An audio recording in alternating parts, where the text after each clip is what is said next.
मध्य प्रदेश के मुख्यमंत्री शिवराज सिंह चौहान एक दिवसीय दौरे पर आज रीवा पहुंचे। मध्य प्रदेश के मुख्यमंत्री रीवा में लाडली बहनों को संबोधित करने के लिए आए हुए थे। मुख्यमंत्री के द्वारा रोड शो निकाला गया, सभा को संबोधित किया गया।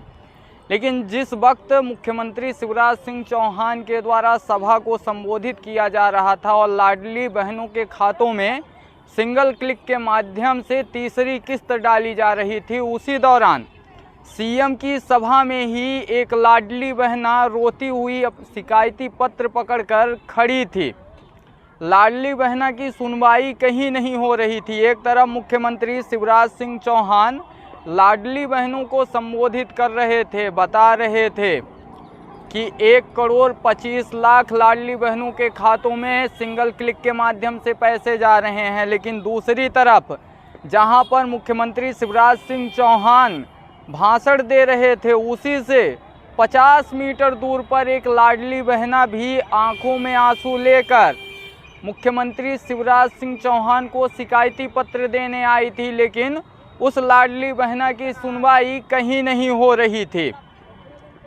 जब इस लाडली बहना पर कैमरे की नज़र पड़ी और उनसे पूछा गया कि आखिरकार मामला क्या है, आप क्यों रो रही हैं, तब उन लाडली बहना के द्वारा बताया गया कि वह सीधी जिले की रहने वाली हैं। सीधी जिले के रामपुर थाना अंतर्गत बघवार गांव है। बघवार गांव में उनके भाई की 2 और 3 अगस्त में हत्या कर दी गई थी। 2-3 अगस्त 2023 को हत्या कर दी गई थी और दूसरे दिन सब नहर में पाया गया था। प्रेम प्रसंग से जुड़ा हुआ मामला बताया गया और इस पर उनके द्वारा विधिवत रामपुर थाने में मामला भी दर्ज करवाया गया। मामला तो पुलिस के द्वारा दर्ज कर लिया गया, लेकिन कोई कार्यवाही नहीं की गई। लाडली बहना बाकायदा मुकुट पहनकर लाडली बहना सेना में आगे चलती हुई आई थी मुख्यमंत्री शिवराज सिंह चौहान को अपना दुख सुनाने के लिए। लेकिन उस लाडली बहना की बदकिस्मती यह रही कि वह मुख्यमंत्री शिवराज सिंह चौहान तक नहीं पहुंच पाई और ना ही उनका शिकायती पत्र मुख्यमंत्री शिवराज सिंह चौहान तक पहुंच पाया। मुख्यमंत्री शिवराज सिंह चौहान एक तरफ तो 1,25,00,000 लाडली बहनों को साधने में लगे हुए हैं, वहीं दूसरी तरफ उनकी लाडली बहनों के आंखों में आंसू रहता है। उन्हें न्याय नहीं मिल पा रहा है और मुख्यमंत्री के ही प्रशासनिक तंत्र से परेशान होकर लाडली बहना आई थी कि मुख्यमंत्री शिवराज सिंह चौहान शायद उसकी बात सुने और उसे न्याय मिल पाए। लेकिन दुर्भाग्य और बदकिस्मती यह रही कि लाडली बहना से ना तो मुख्यमंत्री मिल पाए और ना तो उनका शिकायती पत्र मुख्यमंत्री तक पहुंच पाया।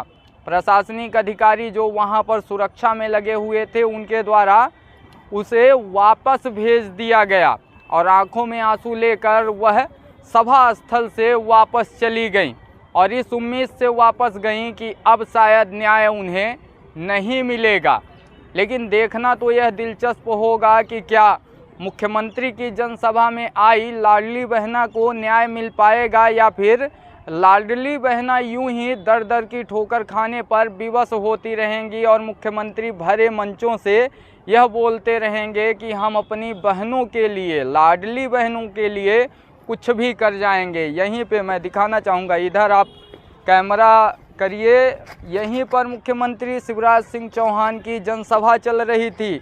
यहीं पर मुख्यमंत्री शिवराज सिंह चौहान के द्वारा 1,25,00,000 बहनों के खातों में सिंगल क्लिक के माध्यम से तीसरी किस्त जारी की गई और इसी सभा में कुछ ऐसी भी बहनें आई हुई थीं जिनके आंखों में आंसू था और प्रशासनिक तंत्र से परेशान थीं, लेकिन उन्हें न्याय नहीं मिल पा रहा है। सीधी से चलकर वह रीवा आई हुई थी और इस उम्मीद में आई थी कि शायद मुख्यमंत्री के पास जाएंगी। उनके साथ कई अधिकारी रहते हैं और उन अधिकारियों के संज्ञान में यह बात जाएगी तो उन्हें न्याय मिल जाए, लेकिन ऐसा नहीं हुआ। वह जिस तरह से आंखों में आंसू लेकर आई हुई थी, उसी तरह से आंखों में आंसू लेकर वापिस उन्हें जाना पड़ा। इसी के साथ मैं विजय तिवारी, बहुत बहुत धन्यवाद। बेटी अगर पैदा होता है तो माता चेहरा भी उतर जाए। बोलो मेरी बहनों, सही है कि नहीं? अरे बोल के बताओ, सही है कि नहीं? लालसा ये होने लगी कि बेटे ही जन्म ले, बेटा का बेटा बुढ़ापे की लाठी का सहारा, अब बेटा बुढ़ापे में लाठी का सहारा बनेगा कि लाठी कोई नहीं। लेकिन मैं ये गारंटी ले सकता हूँ कि उसकी हर साल माता पिता के लिए चलेगी मेरी बहनों, माता पिता के लिए चलेगी। लेकिन इसके बाद भी होने लगा, मैंने अपने घर में बचपन में मुझे ज्यादा लाभ मिलता था, मेरी बहन को कम प्यार मिलता था। अच्छा कौन उठाएगा? भैया। अच्छा कौन कहेगा? भैया। बेटी वो रोज बाद में बहनों के साथ बेटियों के साथ